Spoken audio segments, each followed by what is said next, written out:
Bueno, pues hoy tenemos un seminario más en nuestra Sociedad Mexicana de Inmunología. Ya saben que nos reunimos todos los últimos jueves de cada mes.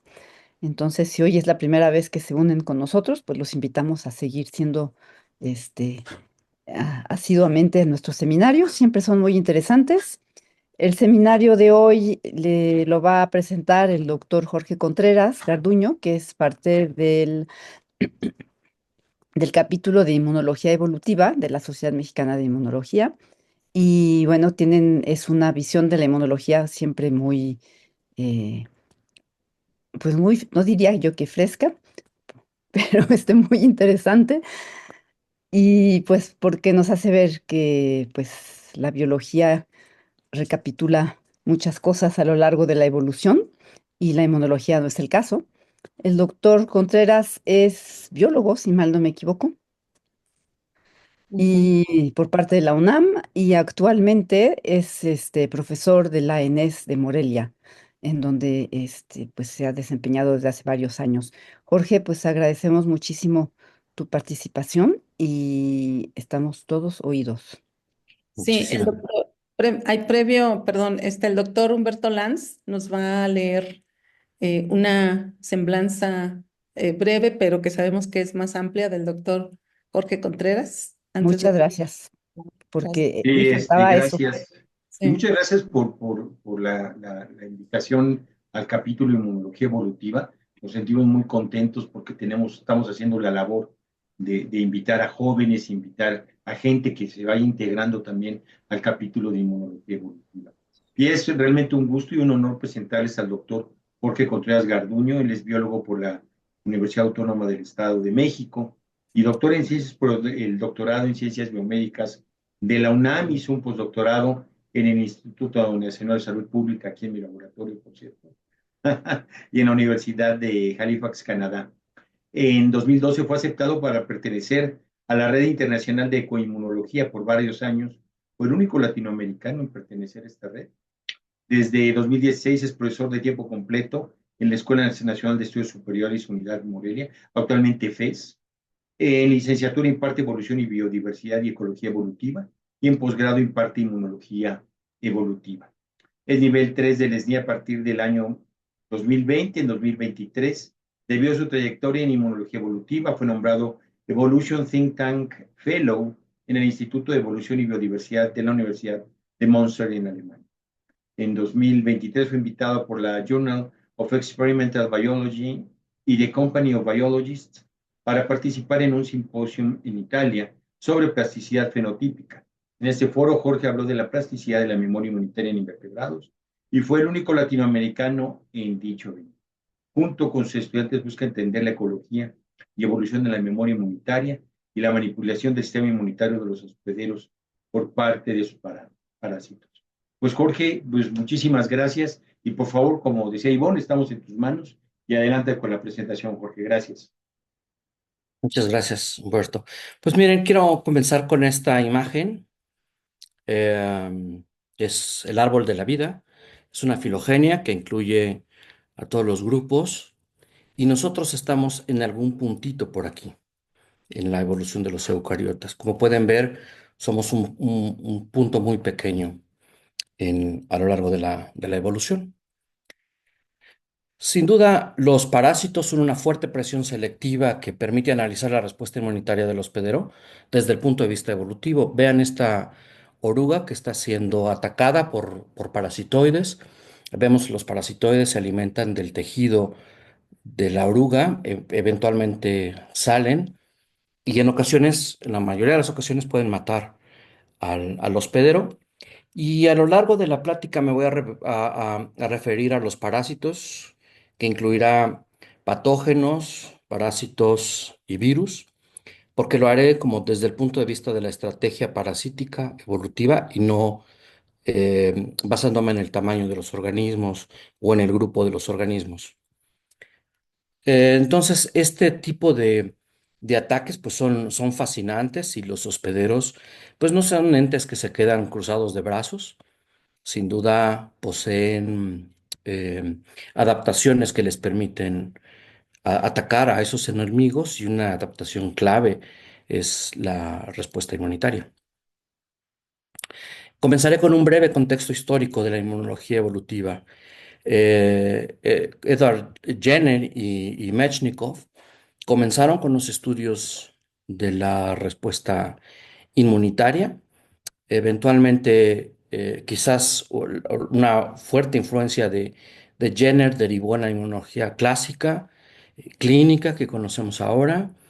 Pero Mechnikov, leído un poco de la biografía, y menciona que él, una vez que iba en un viaje en tren, llevaba el libro del origen de las especies, le interesó muchísimo, lo terminó y como biólogo, pues se interesó por estudiar la respuesta inmunitaria desde el punto de vista evolutivo. Así que Charles Darwin influyó mucho en el pensamiento de Mechnikov. Pero Mechnikov también influyó en el pensamiento de Edwin Cooper y él fundó la inmunología comparada, como la conocemos hasta ahora. Y en México, sin duda, un impulsor incansable ha sido el doctor Humberto Lanz, que desde hace mucho tiempo ha estado trabajando el tema de la inmunología comparada. No puse su fecha de nacimiento para no quemarlo, por eso no ven ahí la fecha. Gracias. Sí, por nada, gran maestro.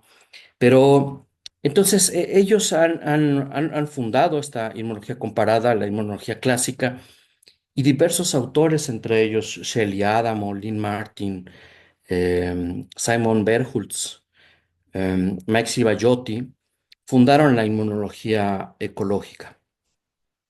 Estas tres áreas, la inmunología ecológica comparada y clásica, han dado origen a la inmunología evolutiva y de eso vamos a hablar ahora. No me enfocaré mucho en los temas de mi investigación porque me gustaría dar como un contexto muy general de qué es la inmunología evolutiva.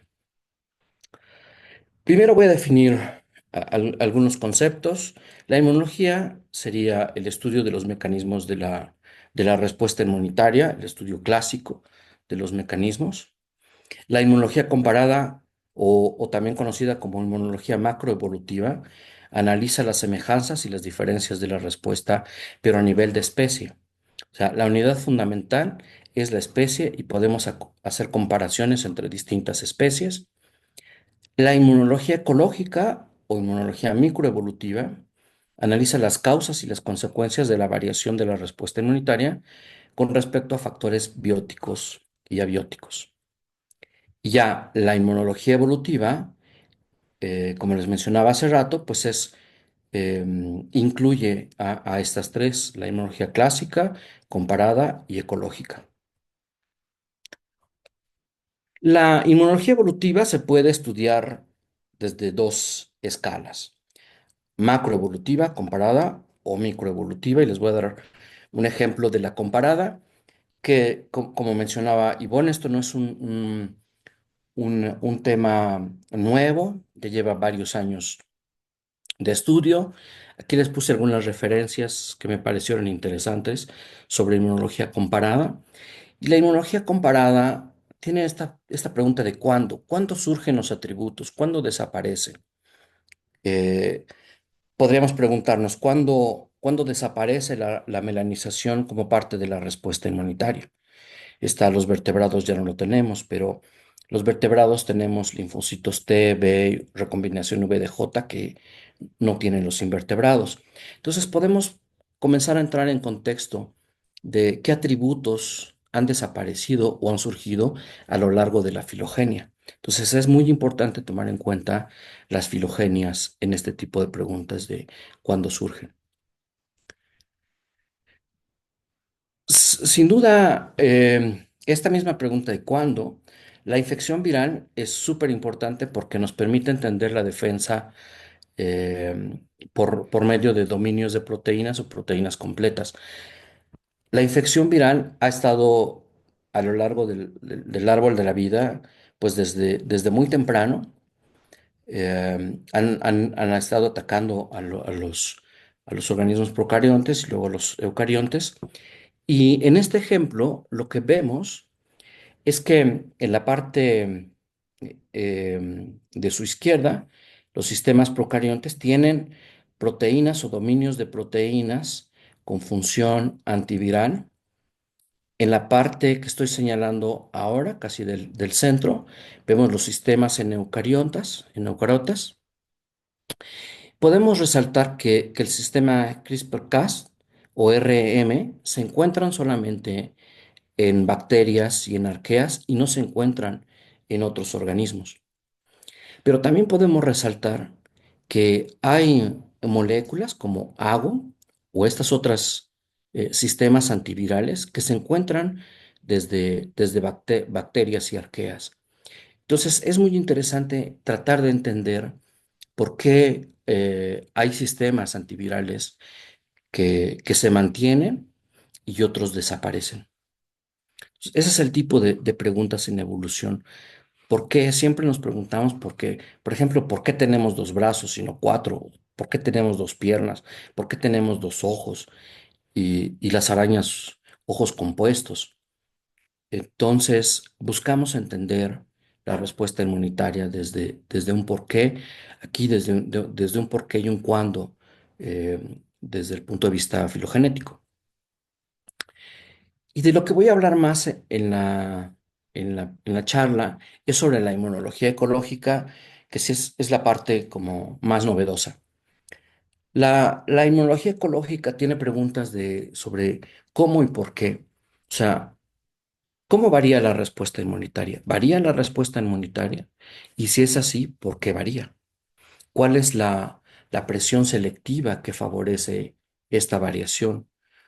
Puede ser la virulencia de los parásitos, de los patógenos, de los virus, o puede ser el ambiente.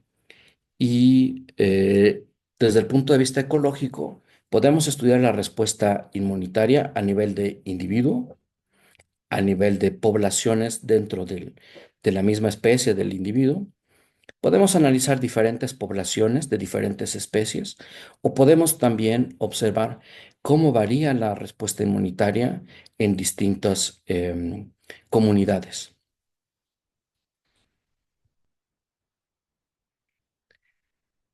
Así que una pregunta central para los que hacemos inmunología ecológica, inmunología evolutiva, es ¿por qué varía la respuesta inmunitaria? Primero, ¿existe variación? Y si existe, ¿por qué varía?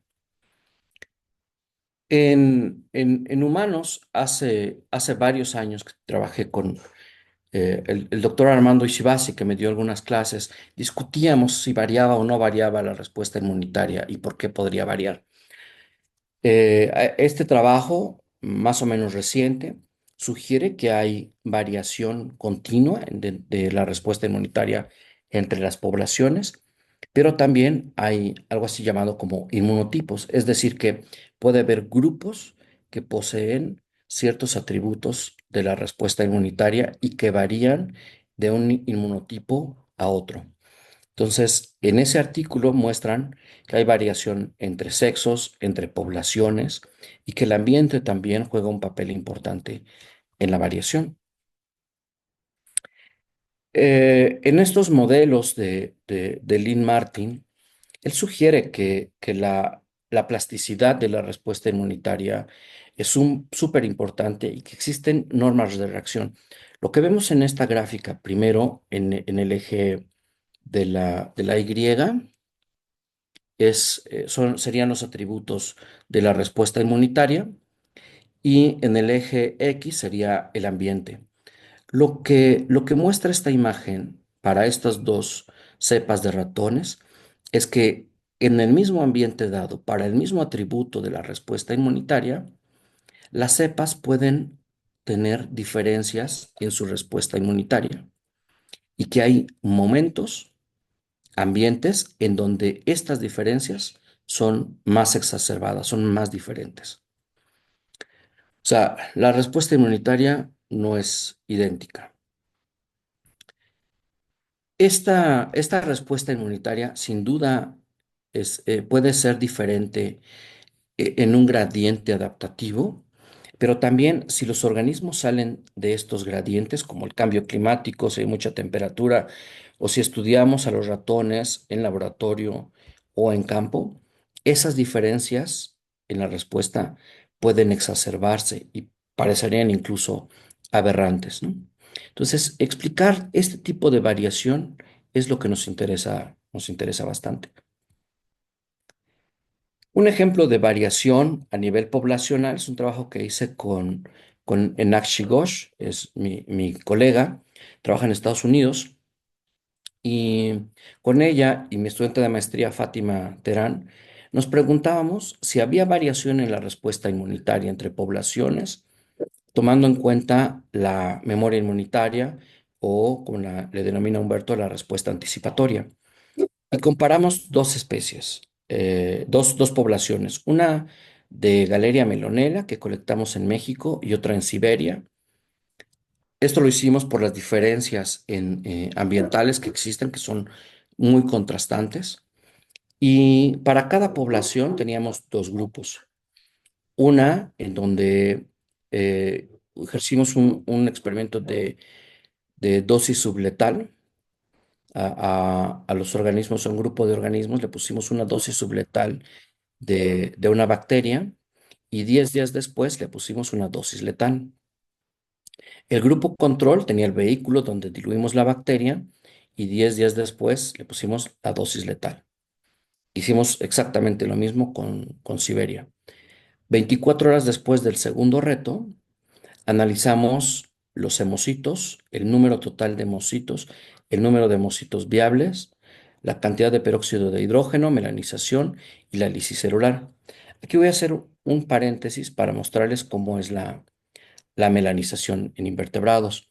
Cuando reconocen a un patógeno, algún agente extraño, se activa la vía de la profenoroxidasa y después de una serie de reacciones, la profenoroxidasa se convierte a fenoroxidasa y de manera no enzimática, la fenoloxidasa produce melanina.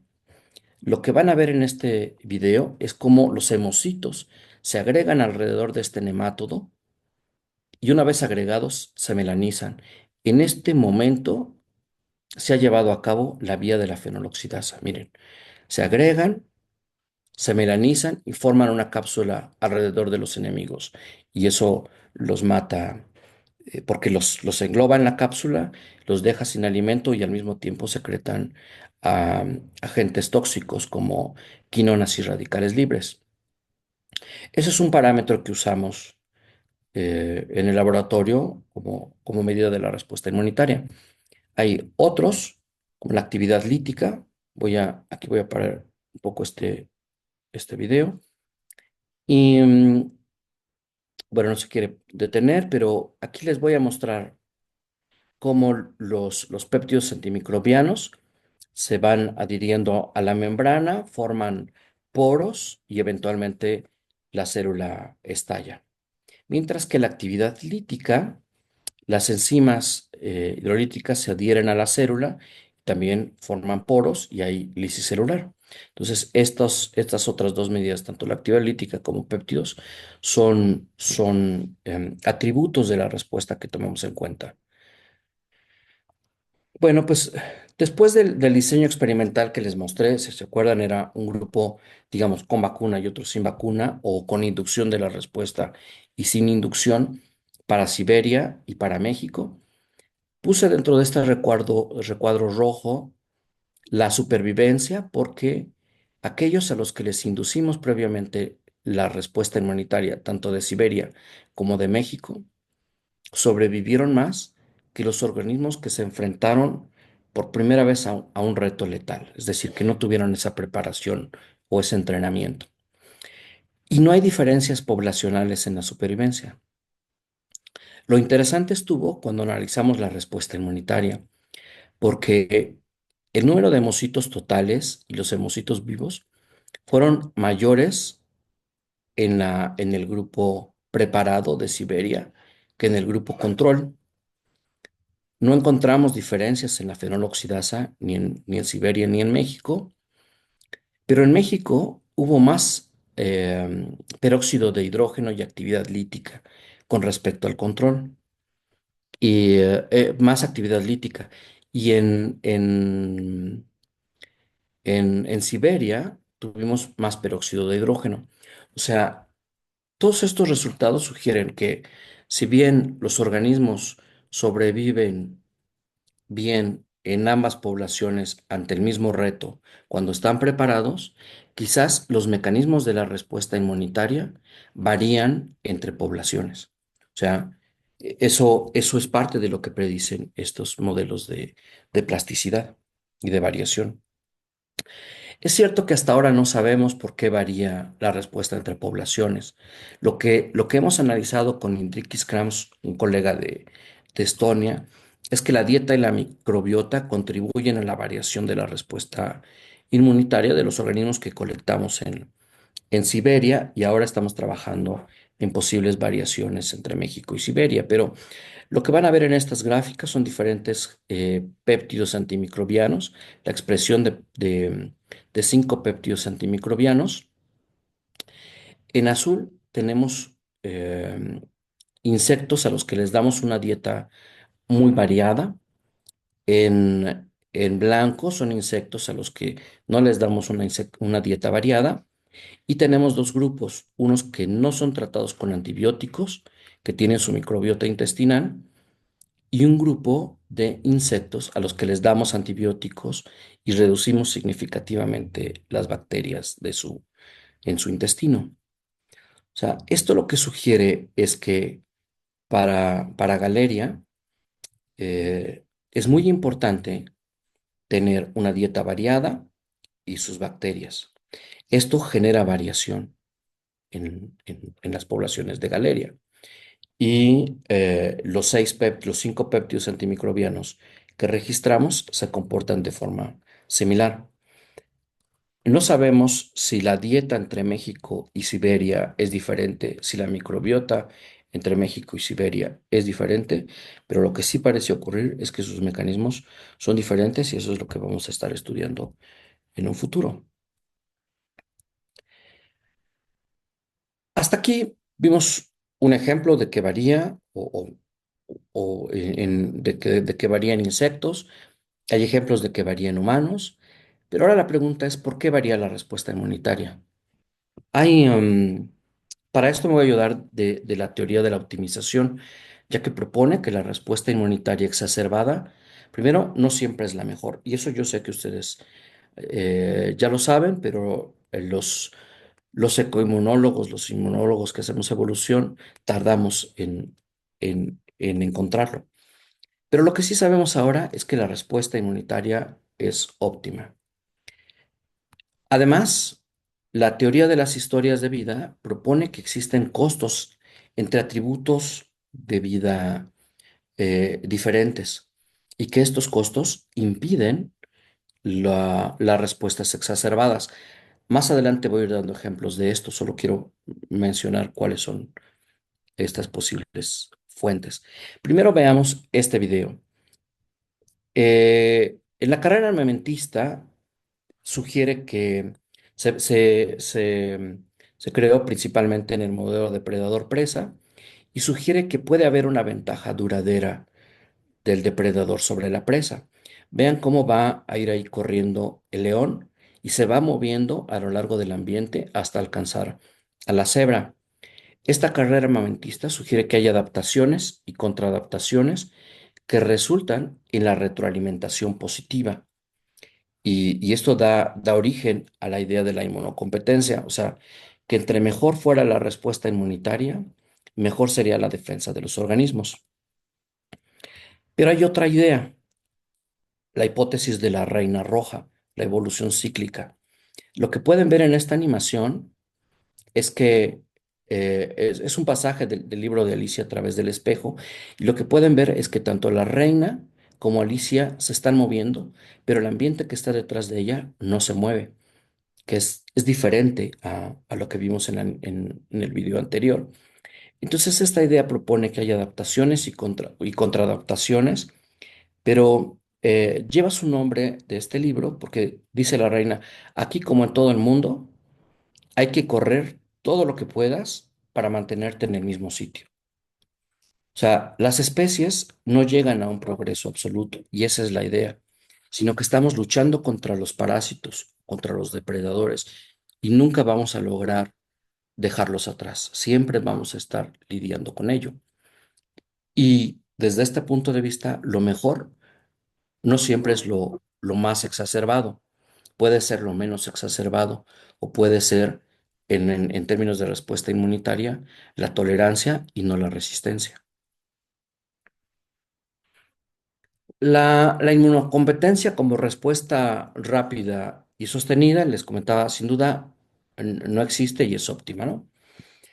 Esta sería la manera en que veríamos la adecuación de los organismos, es decir, la supervivencia y reproducción tendría más beneficios conforme pasa el tiempo y cada vez esa adecuación sería mayor en un ambiente dado. Sin embargo, lo que sabemos ahora es que esa adecuación puede tener límites. O sea, esos beneficios pueden estar limitados y están limitados por los costos de la respuesta inmunitaria, por ejemplo. De tal manera que no vemos estas correlaciones positivas casi infinitas con pendientes de uno o más, sino que realmente vemos modelos de optimización con picos de optimización, donde la adecuación es buena en un momento, en un lugar determinado, pero puede no serlo en otro momento.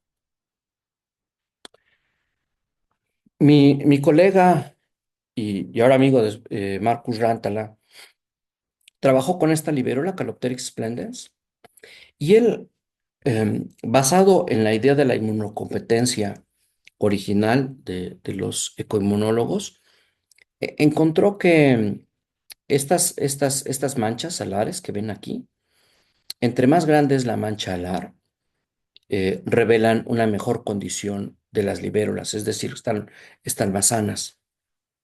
Los machos de manchas más grandes ganan la competencia a los machos de manchas pequeñas y estas manchas también son las que le gustan a las hembras. Las hembras prefieren a los machos de manchas más grandes que los de manchas pequeñas. Él observó que la densidad de hemocitos correlacionaba positivamente con la producción de melanina alrededor de un agente extraño. Y también encontró que esa producción de melanina se relacionaba positivamente con el tamaño de las manchas alares. O sea, él decía, bueno, parece que la hipótesis de la inmunocompetencia y de una respuesta exacerbada tiene mucho sentido y podría ser muy importante. Aquí les voy a mostrar este video para que vean cómo pelean las libélulas en campo. Es la misma especie, Calopteryx splendens. Esas son peleas ritualizadas. Los machos realmente no se dañan. En esta especie no se dañan. Y realizan esos vuelos mostrando las alas. Hemos visto que los machos de manchas más grandes defienden territorios y los machos de manchas chiquitas no defienden territorios. Con Alex Córdoba, que fue mi tutor en el doctorado, tutor del doctorado, estamos interesados en saber si los machos territoriales de manchas grandes tenían una mejor respuesta inmunitaria que los no territoriales. Lo que vemos en estas tres diapositivas, primero, son en situaciones naturales. Ya fuimos a campo y ahí estudiábamos a las libélulas. Y lo que vimos fue que los machos territoriales efectivamente tienen manchas más grandes que los no territoriales, pero vimos que la respuesta de encapsulación a un agente extraño también era mayor, al igual que las reservas de grasa en los territoriales en comparación con los no territoriales. Es decir, hay variación entre machos en la respuesta inmunitaria. Hicimos un experimento en campo y en esta situación experimental es muy fácil trabajar con las libélulas porque uno puede inducir las peleas. Yo amarraba a las libélulas con un hilito y las acercaba con un palo a la libélula territorial y entonces la libélula territorial al tener a un intruso ahí en su territorio, comenzaba a pelear. Entonces simulábamos con la libélula amarrada, como si estuviera invadiendo el territorio de de esta libélula territorial. Y lo que encontramos fue que yo mantuve estas peleas experimentales por 20 minutos, que son peleas muy desgastantes. Lo que pueden ver aquí son los grupos control territorial y no territorial que variaban en reservas de grasa y en la melanización alrededor del agente extraño, ¿no? Pero en esos grupos experimentales de los machos territoriales, donde induje experimentalmente el gasto, las libélulas territoriales pasaron de tener algo como esto a algo como esto, incluso fue la respuesta inmunitaria y las reservas de grasa fueron aún menores que en las libélulas no territoriales. O sea, parece que es muy costoso tener una, un ser territorial. Hicimos otro experimento en el que ahora les inyectábamos bacterias a los territoriales y a los no territoriales. Los territoriales están en negro y los no territoriales en blanco. Entonces teníamos un grupo control y uno a los que les inyecté Serratia marcescens y después veíamos la vía de la fenonoxidasa. Sin duda, los territoriales con Serratia tuvieron más fenonoxidasa que el grupo control y tanto en condiciones de control como experimentales tuvieron más fenonoxidasa que los no territoriales. O sea, esto sugiere dos cosas. Una, que los machos territoriales invierten sus recursos o asignan sus recursos tanto a la respuesta inmunitaria como a los atributos sexuales secundarios, es decir, las manchas alares. O sea, los machos saludables son territoriales, tienen manchas grandes, tienen buena respuesta inmunitaria. Y los no territoriales tienen manchas más pequeñitas y menos respuesta inmunitaria. Pero entonces la pregunta era, bueno, si esto es cierto, ¿en dónde están los costos? ¿Por qué no vemos ese compromiso del que se hablaba en la teoría? Sería más o menos esto, ¿no? Porque eh, si un macho invirtiera en formar atributos sexuales, no debería invertir en respuesta inmunitaria si ambos atributos son costosos. Para entender esto, es súper importante entender también al demonio darwiniano, que aquí puse esta obra de Gustave Doré. Un demonio darwiniano sería aquel que desde el nacimiento sería muy competitivo, tendría crías y nunca moriría. Entonces, esta estrategia de existir sería tan competitiva que desplazaría a todos los organismos. O sea, no habría diversidad. Afortunadamente eso no existe, pero entender esto nos permite ver que los costos de la respuesta inmunitaria, los costos en las historias de vida pueden favorecer diversidad biológica.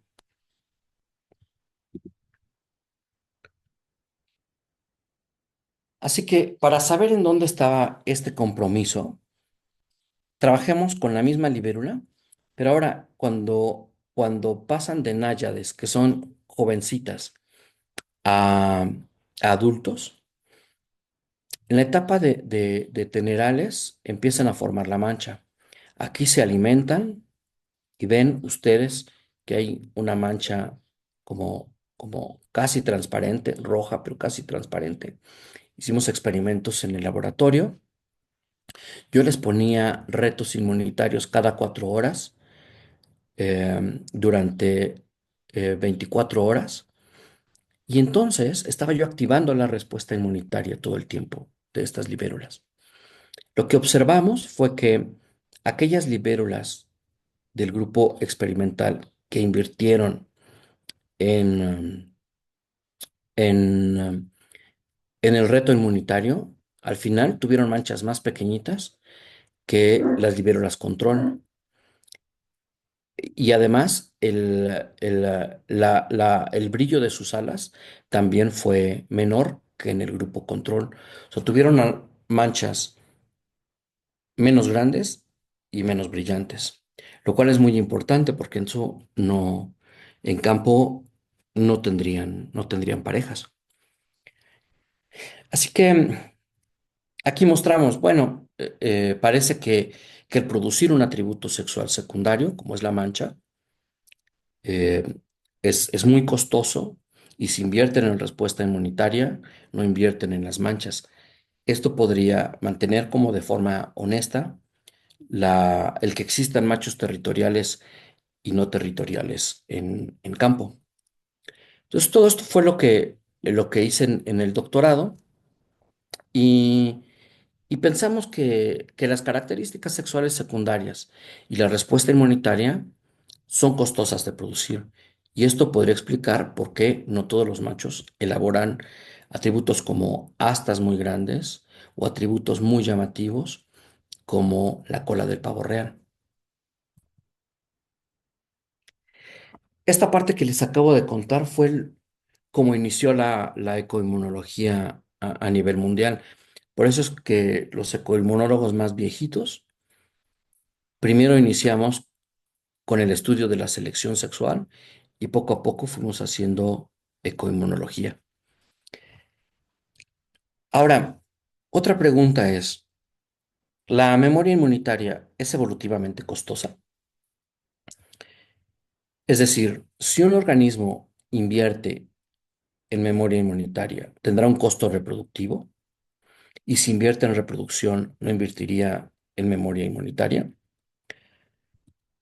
Pusimos a prueba estas hipótesis con mis estudiantes y mis colegas de la Universidad de Guanajuato. Para esto, al igual que les mostré en Galería Melonela, aquí teníamos un grupo control al que le inyectamos 5 conidias de un hongo que sobreexpresa una proteína roja, el cherry, y 10 días después los inyectábamos con la misma cepa, pero que tenía la proteína GFP. Y aquí en el segundo reto inyectábamos 200 conidias. Sabemos que esta es una dosis subletal, 5 conidias, que mata alrededor del 20% de la población, 15-20%, y la dosis letal sí mata al 100%. Y tuvimos un grupo control, un vehículo donde diluíamos las conidias, así que a este otro grupo le poníamos el vehículo donde inyectaban las conidias, pero en segundo reto le pusimos 200 conidias de GFP. Eh, la colaboración con mis colegas es muy interesante porque ellos, Juan Carlos y Angélica, eh, pueden transformar patógenos en tomopatógenos, les quitan genes, les ponen genes y luego yo analizo la respuesta inmunitaria. Entonces vamos viendo más o menos cómo funciona. Y eso de quitarles genes o ponérselos, lo hacen con base en lo que ellos van encontrando de los factores de virulencia de los entomopatógenos. O sea, ellos lo manipulan y después yo veo las consecuencias en la respuesta inmunitaria. Después de esto, de este método, por supuesto, no encontramos diferencias en la virulencia entre GFP y Cherry. Era muy importante tener estos controles. Y los insectos que eliminaron a Cherry antes del segundo reto. O sea, cuando llegó el segundo reto, no había un sobrelape de inyección de Cherry y GFP. Para este momento ya habían acabado con la infección previa. Después, en Tenebrio, analizamos la supervivencia, la tasa metabólica, que no les voy a mostrar acá por el tiempo, y la elección de pareja. Primero, al igual que con Galeria, vimos que aquellos organismos con el primer reto, con la inducción de la respuesta inmunitaria, que llamamos en memoria o priming, eh, tuvieron una mejor supervivencia, que es la línea verde, con respecto al control. El control sí murieron. Aquí paramos el experimento, pero eventualmente mueren todos y del grupo de memoria sobrevive un 80%. Aquí queríamos ver el costo reproductivo, o sea, en términos de elección de pareja. Y seguro ustedes se preguntarán, ¿cómo elige pareja un escarabajo? Para saber eso, nosotros déjenme poner otra vez el apuntador, a ver, para que se vea. Ah, och, ahí no se ve.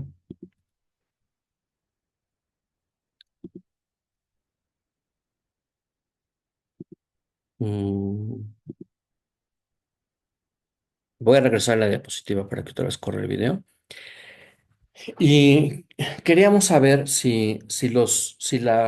los insectos, cuando tienen memoria inmunitaria de larvas, al llegar a adultos, son menos preferidos por las parejas potenciales que aquellos insectos que no tuvieron memoria inmunitaria.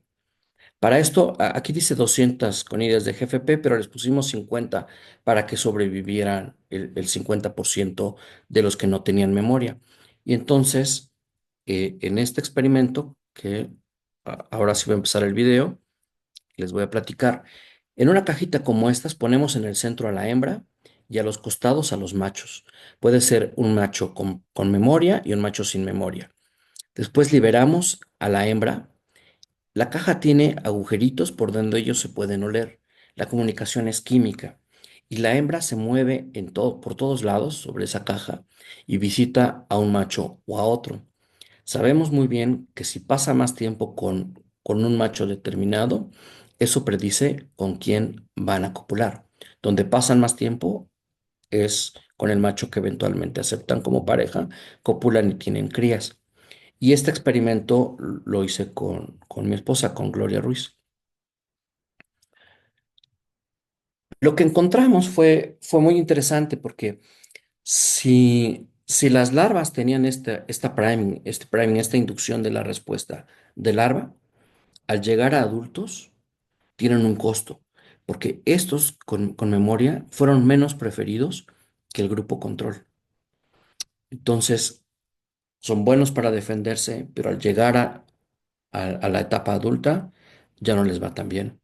Pero bueno, la teoría de las historias de vida predice que no se puede tener lo mejor de dos mundos, ¿no? Lo importante en la etapa de larva era defenderse y ahora pues hay que pagar el costo por eso. Y con esto yo me pregunto, y sería bueno escuchar a, escuchar a mis colegas y escuchar en general a ustedes, si, ¿qué costos enfrentaremos los vertebrados por llevar a cabo la memoria inmunitaria? ¿Tendremos costos si somos vacunados recurrentemente? Eventualmente tendremos algún costo en crecimiento, por ejemplo, o tal vez no. Y sin duda los costos, al igual que la variación, este es como una primera conclusión de esta sección, es que los costos y la variación son cruciales para entender la respuesta inmunitaria a nivel microevolutivo.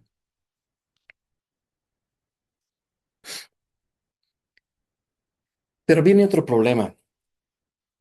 O sea, debemos entender realmente el paisaje adaptativo de la respuesta inmunitaria. Yo les mostré un escenario. Supongamos que aquí es la magnitud de la respuesta de citocinas y acá la adecuación del organismo. Habría una respuesta óptima. Ujú. Sin embargo, esta respuesta óptima también puede variar dependiendo del ambiente en el que se encuentren los organismos. Así que no hay un solo óptimo en nuestras vidas. Puede haber algo así como esto, un paisaje adaptativo. Y dependiendo del ambiente en el que estamos, hay respuesta inmunitaria mejor en ciertos ambientes y la misma respuesta puede ser peor en otros ambientes.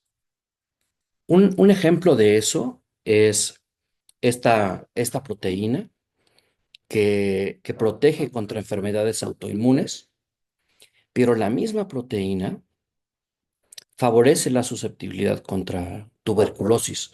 O sea, dependiendo del ambiente en el que estamos, la misma proteína puede enfrentarnos a cosas diferentes. Y seguramente ustedes ya lo conocen, pero nosotros lo enmarcamos en la idea de los paisajes adaptativos. O sea, ¿por qué la respuesta no siempre es tan buena? ¿Por qué no siempre es tan exacerbada? ¿Por qué a veces falla? Quizás porque los paisajes adaptativos en los que ha estado son diferentes.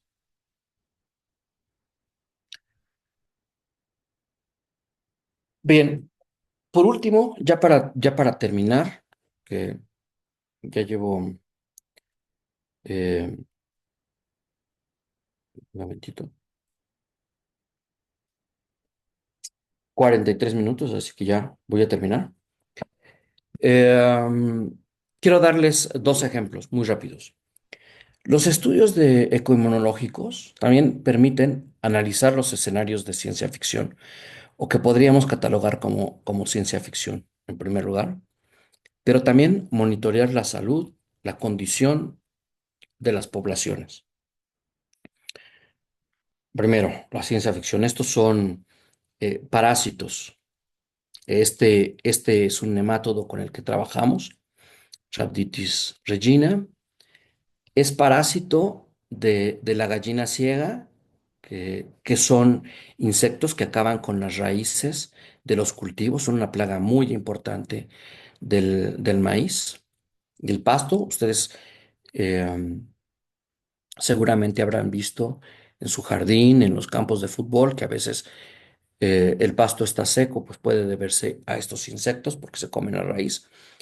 Y Johnny, que fue mi estudiante de doctorado, ahora es investigador, y, y Guillermo, que fue postdoc en mi laboratorio, ahora está en la Facultad de Ciencias, encontraron que las gallinas ciegas, encontraron poblaciones de gallinas ciegas en campo y miren, encontramos este parásito. No sé si se alcanza a ver en el video. Esta es la pata del insecto y vean, ahí están los nemátodos creciendo por aquí. Se ve transparente la pata porque ya se comieron todo el tejido del pobre insecto. Aquí está vivo el insecto y pues, se lo están comiendo los nemátodos, ¿no? Más o menos como el video que les mostré al inicio de las presiones selectivas. O sea, sin duda, la respuesta inmunitaria de estos insectos de las gallinas ciegas debería ser muy buena para evitar este tipo de problemas. Estas son fotos que tomamos con microscopía electrónica del nemátodo y algo muy interesante es que se alimentan de bacterias. Aquí se pueden ver las bacterias. Los pescamos en el momento de comer sus bacterias. Pues estas bacterias las utilizan como armas biológicas, porque les voy a mostrar acá el ciclo de vida. Los nemátodos, cuando se encuentran fuera del hospedero, entran en el insecto por la boca, el ano o los espiráculos. Entonces se colocan sobre el insecto e intentan penetrar e infectar. Una vez que entran, ya que están en la hemolinfa, suprimen la producción de hemocitos e inactivan la fenoloxidasa y la actividad lítica. Eso también ya lo hemos visto en el laboratorio, lo hemos publicado. Y la forma en que matan es que cuando penetran en el insecto, vomitan las bacterias. Esas bacterias degradan el tejido del insecto y después el nemátodo se come a las bacterias que se están comiendo al insecto. Es decir, el nemátodo no es el que mata, sino lo que mata al insecto es la comida del nemátodo. Es como si nosotros, siempre pongo el ejemplo de que lleváramos a pastar un borreguito o una vaca y después lo utilizáramos como recurso. Es lo mismo que hacen estos nemátodos. Entonces se alimentan de los nemátodos de las bacterias y después dentro del insecto se reproducen. Salen los nemátodos y vean, esta es una gallina ciega que murió en condiciones experimentales. Todo, medio se alcanzan a ver los nemátodos, se ve mucho movimiento, pero así quedan los cadáveres. O sea, vuelvo a lo mismo, la presión selectiva parece ser muy fuerte. Víctor Trejo, fue mi estudiante de doctorado, ya terminó, está esperando la fecha para doctorarse. Él encontró que los nemátodos prefieren a las gallinas ciegas sobre otros hospederos y además aquí obtienen más beneficios que en otros hospederos. Él hizo un experimento de preferencia de hospedero en donde ponía a los nemátodos en el centro de una caja de Petri y luego les ofrecía dos opciones. ¿A quién querían comerse? ¿A las gallinas ciegas o a su segundo hospedero que encontramos en campo, que es Philofaga polyphylla? ¿O preferían comer eh, restos de insecto? Porque también los hemos visto como organismos saprófitos. Y después con esto primero determinamos qué le gustaba al nemátodo, así como hacemos los experimentos de elección de pareja, pero acá le preguntamos al nemátodo, a ver, de este menú, ¿qué es lo que quieres? ¿Qué quieres comer? Y después hicimos otro experimento, uno de evolución experimental, y durante 50 generaciones, 53 generaciones, creamos nemátodos que venían de campo, que se mantuvieron sobre su hospedero natural, o que se mantuvieron en un hospedero alternativo, que era Spodoptera frugiperda, o les dimos los tenebrios, pupas de tenebrio, que después empezaban a descomponer y entonces era una condición saprófita para los nemátodos. Lo que encontramos fue que, primero, los nemátodos prefieren a las gallinas ciegas, a Philofaga polyphylla, que a el tenebrio. O sea, prefieren ser parásitos sobre Philofaga que ser saprófitos. Después, prefieren a Philofaga y a Spodoptera, el segundo hospedero en el que lo encontramos en campo. Y finalmente, de estos dos, que son como los peores hospederos, prefieren a Spodoptera que la condición saprófita. Lo interesante es que los resultados de evolución experimental mostraron que los nemátodos en la condición, voy a acercar que no veo, natural, crecen más que los nemátodos cuando crecen por 53 generaciones en Spodoptera o como saprófitos, y además viven más tiempo en el hospedero natural que en Spodoptera y como saprófitos. Esto es para los machos y las hembras. Parece que hay un beneficio de especializarse en atacar a las gallinas ciegas. Con todo esto que les acabo de platicar, pues parece que los nemátodos son una fuerte presión selectiva y si merman la respuesta inmunitaria una vez que están dentro de las gallinas ciegas, deberíamos preguntarnos, bueno, ¿y entonces cómo se defienden? En ese trabajo, lo que encontraron unos colegas fue que compararon 6 especies de gallinas ciegas. Lo que vieron fue que las especies menos atacadas por gallina ciega realizan menos una conducta de como que se frotan con el sustrato cuando están frente a un hemátodo. Se frotan e intentan morderse los apéndices. Como que conductualmente se, se defienden del nemátodo, ¿no? Y lo que vemos aquí era este es un video que no se, me parece que no se ve, sí se ve. Miren, las gallinas ciegas, Philofaga polyphylla, cuando no tienen hemátodo, no se mueve. ¿Mm? Lo que estos colegas encontraron acá fue que conforme más fuerte es la presión selectiva del ataque por nemátodos, más se mueve gallina ciega y más se frota contra el sustrato. Y lo que vemos ahora con suerte en este video es que aquí ya tienen nemátodos y van a ver cómo empiezan a caminar, pero aquí ya rompieron el sustrato, como que se entierran, ¿no? Entonces mis estudiantes están tratando de analizar, Heriberto está tratando de analizar si hay diferencias significativas, pero por lo que tenemos ahora parece que sí. Cuando enfrentan al nemátodo de manera tópica, se limpian. Otra cosa interesante es que cuando el nemátodo entra, cuando lo inyectamos directo al hemocele, en menos de 3 días el insecto muere. Y eso no ocurre cuando lo inyectamos de forma tópica. Hay una hipótesis, porque podríamos pensar, bueno, ¿y entonces cómo le hace, no? Parece que las barreras inmunitarias también son muy importantes. Y bueno, mi colega Patricia López, que estuvo el año pasado aquí en México, publicó estos artículos donde dice que, bueno, quizás detectar a los parásitos sea muy importante y esto podría activar la respuesta inmunitaria para defenderse de ellos si tienen el riesgo de infección, pero no están parasitados. O sea, sería posible que la respuesta inmunitaria se active cuando hay riesgo de infección sin estar parasitado.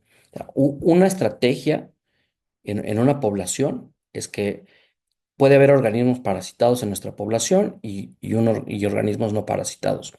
Hay dos opciones, que el no parasitado se vaya o que el parasitado active la respuesta inmunitaria de manera como profiláctica y se quede.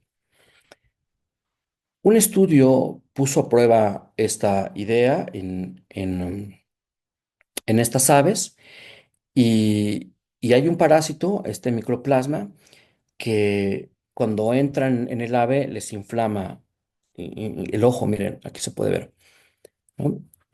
Entonces las aves observaban a las aves infectadas o a las aves sanas, control.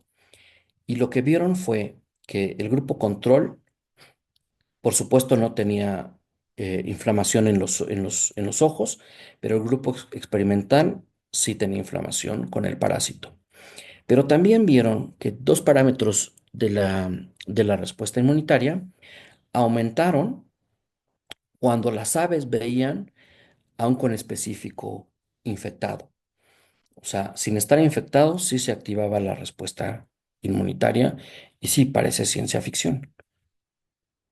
Así que Heriberto, mi estudiante de licenciatura, se preguntó si podían las gallinas ciegas inducir la respuesta inmunitaria en ausencia de infección. Y él tenía tres grupos. Uno, control, donde les pusimos agua sobre el cuerpo. Otro, donde les inyectamos 5 nemátodos.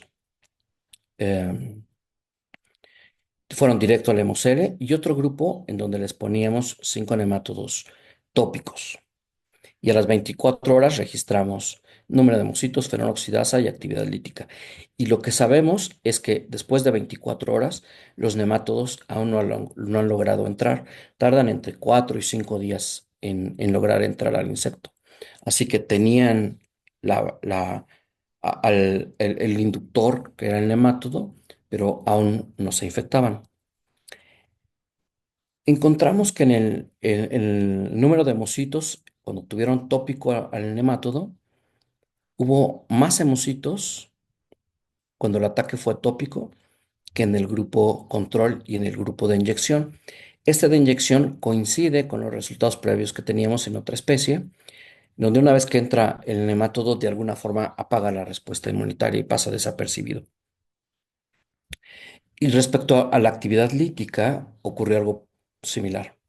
O sea, aquí es la infección tópica y la infección, la inyección y el control no difieren significativamente, aunque no encontramos diferencias en fenoloxidasa.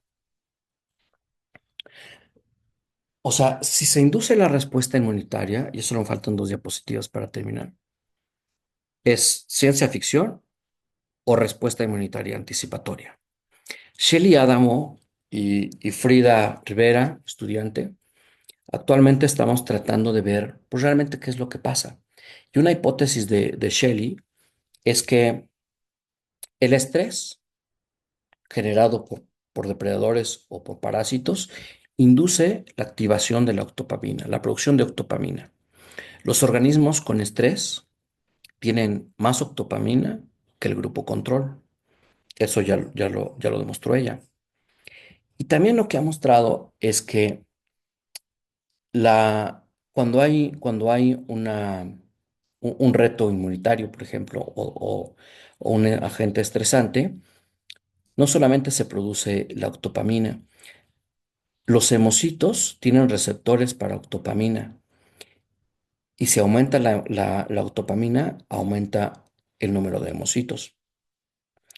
Es decir, que ahora con gallinas ciegas queremos saber si ese estrés que genera la, la presencia tópica de los nemátodos aumenta la octopamina y si eso podría explicar por qué aumenta la respuesta inmunitaria. Bueno, finalmente, em, los estudios en ecoinmunología nos permiten monitorear la condición de las poblaciones silvestres. No les voy a mostrar resultados de lo que tenemos en el laboratorio, solo quiero mostrarles estos ejemplos de que en Tanzania han visto que la vida urbana con respecto a la vida en la dieta favorece la variación de la respuesta inmunitaria en las personas. Se pueden utilizar marcadores de la respuesta inmunitaria para mejorar programas de conservación. Esto que ven aquí es un experimento en donde intentan analizar la respuesta inmunitaria de ratones que vienen del laboratorio a campo y viceversa. Quieren saber cómo cambia la respuesta inmunitaria. Se ha propuesto analizar la respuesta inmunitaria no solamente en los laboratorios, sino también en campo. Y nosotros en Mariposa Monarca hemos visto que la respuesta inmunitaria parece ser un buen indicador de la perturbación que están sufriendo las mariposas por la tala indiscriminada de sus bosques. En resumen, para los inmunólogos evolutivos es muy importante saber cuándo se originan o desaparecen los atributos de la respuesta inmunitaria. Entender la variación en un contexto ambiental, ya sea biótico o abiótico, y los costos de la respuesta. Hay 2 cosas de las que no hablé, que fueron la tolerancia y Evo-Devo, que son 2 enfoques poco estudiados en inmunología evolutiva y yo pienso que merecen muchísima atención. Finalmente, ustedes ven aquí este rompecabezas. Le puse la respuesta inmunitaria en el centro, que puede ser afectada por diferentes factores. Pero de acuerdo a la teoría de estos paisajes adaptativos, no tenemos que armar un rompecabezas como este estilo, sino que más bien tenemos un rompecabezas de este estilo, más tridimensional, porque la respuesta inmunitaria puede ser explicada desde el tipo de vista de evolución darwiniana, evo-devo, del individuo o la especie, depende de qué queremos ver, de las interacciones bióticas, abióticas y otros em, sistemas y podemos tener tolerancia o resistencia. Finalmente, les voy a dar un bonus track, un tema extra. Eh, Vamos a realizar el curso de precongreso en el Congreso de Inmunología. Sería el curso de Inmunología Evolutiva, por un lado. Por otro, también nos invitamos, yo organizo el curso de Inmunología Evolutiva para los posgrados de ciencias biomédicas y de ciencias biológicas, que desde la pandemia no lo he llevado a cabo, pero ya yo lo voy a hacer. Y finalmente estamos preparando el primer libro en Iberoamérica sobre inmunología evolutiva. Aún no tenemos la portada, ya tenemos los capítulos y bueno, pues ojalá que pronto tengamos este libro.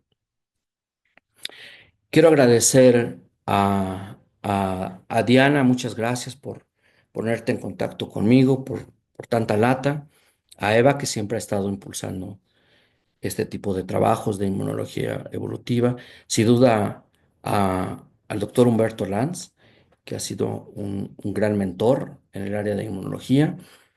Armando Isibasi, que cuando estaba en el doctorado llegué con él y me decía que estas cosas de evolución eran ciencia ficción y al final, después de una larga charla de todo el semestre, creo que terminamos muy contentos del trabajo que, que hacíamos y quizás lo convencí un poquito de que la inmunología evolutiva era interesante.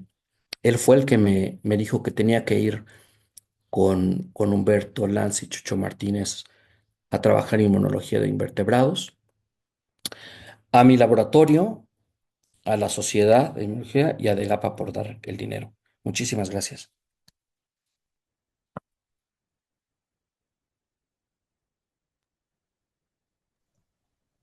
Uy, Jorge, pues muchísimas gracias. Yo creo que no se puede, no vas a escuchar los aplausos, pero te puedo decir que hay muchos aplausos, ¿eh? De alguna manera. Eh, si alguna de Aunque ustedes no sean quiere baldes de agua fría, está bien. aplausos o jitomates y cebollas, Sí, pero no también sé se quién vale. de ustedes, Ivonne o Diana, quieren llevar a cabo el orden de las preguntas. Pues no veo manos levantadas, pero sí, claramente, qué interesante panorama. Bueno, ya salió una mano, pero qué interesante y muchas gracias por esta perspectiva tan distinta de lo que normalmente se escucha. Y pues felicidades. Gracias. Este, Luis Donis, si quieres. Sí, gracias, doctora. Extraordinario trabajo, Jorge. Me quedo con la pregunta de que dejabas, ¿qué tanto costo tiene la memoria? Y me viene a la mente el trabajo que en algún momento llegamos a platicar en 2021 de Adrian Liston, en donde decía que estas variaciones, a lo mejor entre especies, entre la misma especie, cada organismo a lo mejor puede tener una desventaja eh, por individuo. Por individuo puede tener desventajas, pero tener variaciones dentro de una comunidad o dentro de toda una especie, pues le podría traer ventajas porque a lo mejor pudieran tener barreras, mientras que unos pueden defender contra, no sé, cuestiones o infecciones de tipo viral, otras van a ser más eficientes en parasitarias, otras van a ser más eficientes en bacterianas, etcétera. Esto creo que lo llegamos a vivir. COVID creo que nos vino a ilustrar un poquito más esto de la evolución del sistema inmune, porque había familias completas que no les pasaba nada y la mejor respuesta era la no respuesta, la tolerancia, pues, pero había personas o familias completas que desafortunadamente perdieron la vida, pero en un contexto general de la población tuvo éxito estas variaciones. Si hubiéramos tenido una misma respuesta, quizá no hubiéramos tenido este avance, ¿no? Y esa es mi opinión, pero tengo una pregunta y respecto en relación a la reina roja, que seguimos en el mismo punto, pero a la vez seguimos corriendo, seguimos caminando. En el caso de los seres humanos, ¿tú crees que este sistema inmune que actualmente tenemos con las funciones, mecanismos, etcétera, hayan sido los mismos o hayan sido de manera muy general los que aparecieron desde el Homo sapiens? Sí, fíjate que em, es súper interesante porque efectivamente COVID nos mostró eh, como diferentes estrategias, mm, reforzó la importancia no solamente de estudiar la inmunología clásica de mecanismos, sino también la inmunología evolutiva. Y tienes razón, o sea, hay poblaciones que pueden tener respuesta inmunitaria diferente a otras poblaciones. Eh, y de la herencia biológica hay un trabajo que publicaron en Nature, no me acuerdo, lo puedo poner después, se los puedo enviar, donde vieron que las personas resistentes a COVID tenían un gen de la respuesta inmunitaria que, que era el legado evolutivo de nuestros antepasados. Eh, y las personas que tenían esta herencia evolutiva eran o fueron más susceptibles a COVID que los que no tenían esa herencia del Homo neandertal. Y por ejemplo, en Europa y en América, que tenemos esa herencia de Homo neandertal, pues hubo más susceptibilidad que en el sur de África o en el sur de Asia, donde no venía la herencia del Homo neandertal. Ujú. Ok, muchas gracias, Jorge. Sí, sí. No, gracias a ti. Muy bien. Jacqueline, tienes levantada la mano, luego el doctor Romer. Adelante, Jacqueline. Doctor, justo escuchar su plática. Tengo una duda con Sí, respecto a el trabajo que comentó en su doctorado. Estoy trabajando con el mismo patógeno, pero he estado buscando o investigando muchísimo sobre Serratia y a pesar de que sí es un organismo, es una bacteria que puede ser patógeno de varias especies, al menos en el organismo que yo estudio, se ha visto que como Serratia no es directamente su patógeno, no muestra actividad fenoloxidasa, o sea, una reacción de fenoloxidasa exacerbada, no así, por ejemplo, cuando veo lectinas. Entonces ahí me está diciendo más o menos como la parte de reconocimiento, o sea, en qué punto Serratia sí está generando una actividad inmune y en qué no. Entonces, mi pregunta sería, ¿Serratia es patógeno del artrópodo con el que usted estaba trabajando? Y si no, ¿cómo podría explicar esta respuesta exacerbada ante un organismo que podría no ser parte de su microbiota natural? ujú. Gracias. Sí, sí, Y la es otra, patógeno de perdón, insectos. ¿cuándo es el curso de inmunoevolutiva en el posgrado? Y si las personas que ya vamos a hacer postdocs para esa época podemos estar dentro de su curso. Y ya. Sí, Gracias. sí, claro. Creo que sería apenas va a salir la convocatoria para cursos. Doy la parte teórica con Humberto y a lo mejor lo vamos a dar el próximo semestre. Y algo padre también de este curso es que invito en línea, colaboran conmigo, es un montón de colegas de varios países que son así expertos en cada uno de su tema y contribuyen con nuestro curso en línea. O sea, supongo que podría ser después de agosto. Ujú. Eso. Y Gracias. luego, Serracia sí es entomopatógeno. No sé si trabajas con insectos, ¿no? Trabajo con Ah, nidarios hojaldelados, corales, medusas y anémonas. bueno, pues esa puede ser la razón que en el caso de los nidarios no es patógeno y en el caso de los Perdón, insectos sí. es que en el caso de los nidarios solamente se ha visto con un solo nidario, o sea, una sola especie. Las Ujú. otras no les hace absolutamente nada. Entonces, en el caso de los artrópodos sí es patógeno. Una Sí, historia muy acá es súper, súper interesante porque casi tú le dices a un insecto, ahí viene esa raza y pum, se espanta, ¿no? O sea, los mata con pocas dosis son necesarias para matarlos. Eh, Gracias. o sea, puede ser una explicación de ese estilo evolutivo.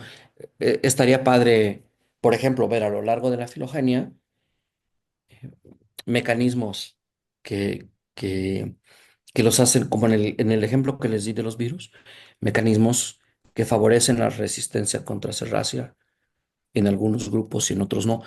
Y controlando por la filogenia, porque así podrías ver en qué momento si es enemigo o no. O capaz que puede ser un amigo, porque en los nemátodos a veces lo cargan sobre sus cabezas, sobre su cuerpo, a Serracia, y cuando entran en el insecto, Ahí lo depositan y tú ves a los insectos muertos por serracia. Ujú. Y al nematodo no le hacen nada. Ujú. Gracias. Sí. Muy bien. Doctor Rommel, adelante. Hola, muchas gracias. Jorge, pues muchas gracias por la extraordinaria plática. Creo que a todos los que nos gusta analizar los fenómenos biológicos desde el punto de vista evolutivo, disfrutamos mucho tu plática. Y fíjate que es muy interesante, pues, cómo muchos de los conceptos que nos platicaste posteriormente son demostrados, por ejemplo, en humano, ¿no? Viene mi Ujú. ejemplo, este ejemplo que nos estabas diciendo de cómo la respuesta inmunológica puede ser benéfica o dañina, dependiendo del contexto del ambiente. Y vino a mi mente ese ejemplo que se demostró del proceso evolutivo durante la peste negra y cómo los genes o las variantes que fueron seleccionadas en ese momento generaron protección, pero hoy en día generan una predisposición al desarrollo de enfermedades autoinmunes, ¿no? Entonces, Ujú. bastante interesante cómo estos conceptos son demostrados previamente en otras especies más antiguas que nosotros. Y bueno, evidentemente, pues nosotros también estamos sometidos a los mismos procesos evolutivos. Entonces, se me hizo fascinante desde ese punto de vista, ¿no? Y una de las cosas que yo te quería preguntar, estimado Jorge, tiene que ver, por ejemplo, con este concepto de que siempre hay como este concepto de que la evolución del sistema inmunológico está asociado con el parasitismo, ¿no? Como lo mencionabas al principio. Pero siempre me he quedado pensando, ¿y qué hay de las relaciones mutualistas? O sea, las relaciones mutualistas también pueden dar ventajas que propician características que son deseables en la población. Sin embargo, creo que hay pocos ejemplos, ¿no? ¿Qué nos podrías decir de esto, de estas relaciones mutualistas y la relación evolutiva en la respuesta inmunológica? Ujú. Sí, primero, sí es padre.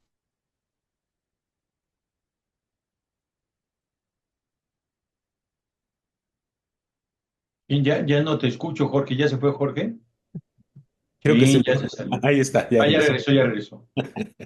Adelante. Ah, no, tu micrófono, Jorge. Gracias, Rommel. Eh, Primero, sí es como muy interesante ver que ya no se ve la presentación, ¿verdad? Pero quizás ya la, Sí, ya, la ya no quito. se ve, ¿eh? Ya no se ve. Sí. Eh, es, por ejemplo, últimamente he visto como con mucho interés y muchas ganas los trabajos de los inmunólogos sobre la respuesta inmunitaria en humanos, porque incluyen cada vez más trabajos de ecoinmunología, sin mencionarlo como ecoinmunología. Le pueden llamar biología de sistemas o le pueden llamar vacunación de sistemas, pero cuando uno analiza el fenómeno y la teoría, es inmunología ecológica. Ujú. Y pues cuando yo estaba en el doctorado, antes de la candidatura que empezábamos con esto, y si vas y teníamos unas discusiones muy interesantes, porque como inmunólogo puro y duro me decía, o sea, es que lo que haces es ciencia ficción, Jorge. No puede ser. Y ahora esa, esa ciencia ficción realmente está siendo retomada no solo por los que hacemos evolución, sino también por los inmunólogos. La ventaja de esto es que los inmunólogos han estado analizando la parte evolutiva y los ecólogos nos hemos adentrado en los mecanismos, porque antes no era así y era de lo que más me criticaba el doctor Isibasi. O sea, es que tienes que entrar de lleno en los mecanismos porque si no, pues no haces inmunología claramente, ¿no? Pero sí, ha crecido mucho desde mis pláticas con Isibasi hasta ahora. Ujú. Por un lado. Por otro, em, lo de la evolución del parasitismo y mutualismo también es súper interesante. Uno de mis estudiantes, que está por graduarse del doctorado, acaba de publicar una revisión de parasitología evolutiva en donde proponemos cuál es el escenario evolutivo de la evolución del parasitismo en nemátodos. Uno pensaría que van pues, de parásitos a cada vez ser más parásitos, ¿no? Pero lo que encontramos en este trabajo fue que organismos de vida libre pueden convertirse en parásitos si las condiciones de vida libre en las que estuvieron eran súper estresantes. Entonces, ahí proponemos que no hubo una adaptación al parasitismo, sino que una exaptación, una cosa que evolucionó en un contexto, de pronto te permite explotar un nuevo nicho y se vuelven parásitos. Y son estos nemátodos que les mostré, que me parece que son de los más virulentos, entomopatógenos más virulentos hasta ahora. Entonces, los caminos de la evolución pueden ir por diferentes rutas, ¿no? Y ahora sí, respecto a los organismos mutualistas, hay trabajos de Brian Lazaro que se ha preguntado qué determina que los organismos toleren a sus mutualistas, a sus bacterias, por ejemplo. En algunos casos y en otros casos, pues sí se active la respuesta inmunitaria. Ellos dicen que depende de la teoría de daño de Paul y Matzinger, sin duda, que cuando hay un daño pasa cierto umbral, entonces la respuesta inmunitaria es cuando se activa y que aparte de, como que debe haber sistemas que estén como monitoreando la cantidad de daño y la cantidad de organismos, por ejemplo, en la sangre o en la hemolinfa. Y estos sistemas de monitoreo, si son violados, pues los organismos mutualistas se convierten en enemigos y los atacan. Pero, pero la verdad es que no hay mucho sobre este tema. Creo que Brian Lazaro es el que ha propuesto estas ideas, pero, o sea, desde el punto, no sé, a nivel de mecanismos como más finos, ¿no? Pero sin duda tiene que ser algún desbalance de costo-beneficio, que en el momento en el que este mutualismo se rompe y uno deja de ganar beneficios, pues o el mutualista no gana beneficios del hospedero y se rompe la relación y se vuelve parásito, o viceversa, el mutualista ya no está aportando al hospedero y entonces acaba con él. Otra vez, parece una cosa de ciencia ficción, pero los mecanismos es lo que deberíamos analizar en esto. Estaría buenísimo. Muy bien. Gracias. Excelente, muchas gracias, Jorge. No, gracias a ti, Ron. Doctor Humberto Lanz. Perdón, yo sé que ya es un poquito tarde, pero más bien, Jorge, no sé si sea el momento, pero yo creo que se debe retomar el tema de tolerancia. Es decir, mucho de lo que se está refiriendo, o por ejemplo, lo que se refiere Jackie con ciertas bacterias que pueden ser patógenas en un grupo y no en otro, claramente habla, por un lado, de las historias evolutivas, y por otro lado, hay ciertas serratias que les dan beneficios bajo ciertas condiciones y el organismo se tiene que volver tolerante de alguna manera.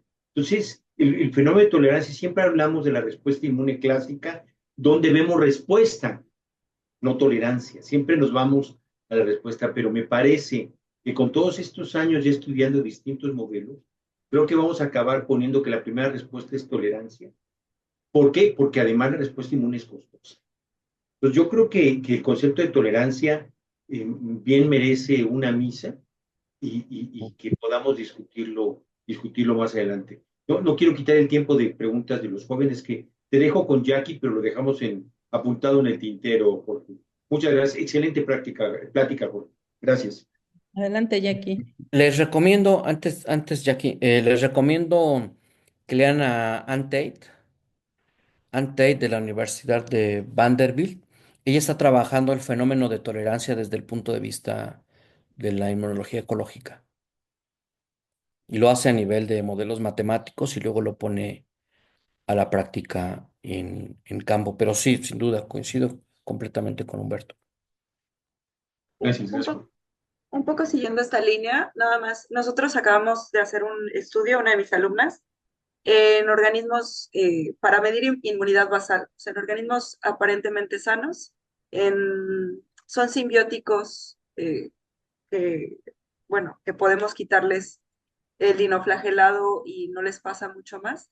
Y lo que encontramos en esta parte de la tolerancia y la parte de la simbiosis o el comensalismo fue que fenoloxidasa es inversamente, bueno, la cría de fenoloxidasa es inversamente proporcional a la cantidad de simbiontes que tiene. Entonces, un poco discutiendo con aquí las personas que se dedican a simbiosis y así, pensamos que tiene que ver más que ver con una parte de cronobiología, cronoinmunología, o sea, a nivel como más genético, que los genes se expresen menos cuando hay una mayor cantidad a nivel del día en simbiontes. Entonces, bueno, solo para contribuir un poco con esta parte.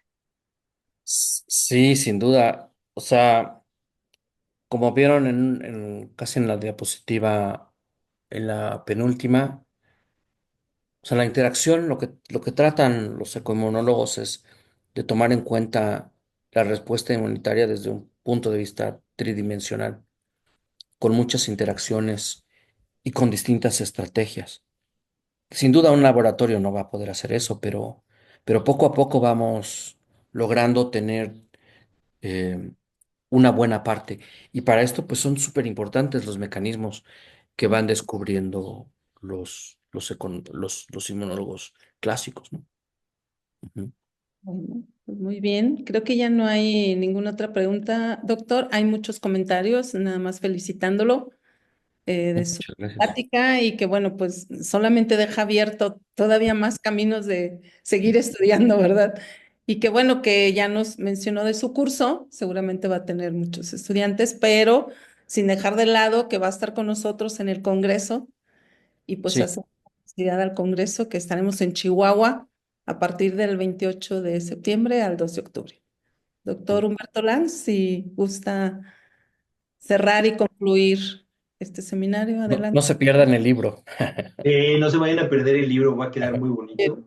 Y además es el primer libro de inmunología evolutiva, me parece que no hay en el mundo y en español va a ser un privilegio tenerlo en español, pero ya pronto lo presentaremos. Espero que tener un espacio en el Congreso para que Ah, lo bien. podamos presentar, ojalá sí lo logremos. Sí, Pero ya claro. sin más, más asuntos, muchísimas gracias a la sociedad, Diana, Eva, no veo por ahí Ivonne, pero Ivonne se tuvo gracias. que retirar, pero le da las gracias a ustedes por pues haber participado en la organización, ¿verdad?, de este seminario. Muchas gracias, al contrario, muchas gracias. Pues, Bienvenidos todos los jóvenes a la Sí, inmunología evolutiva. Muchas gracias. evolutiva. Muy bien. ujú.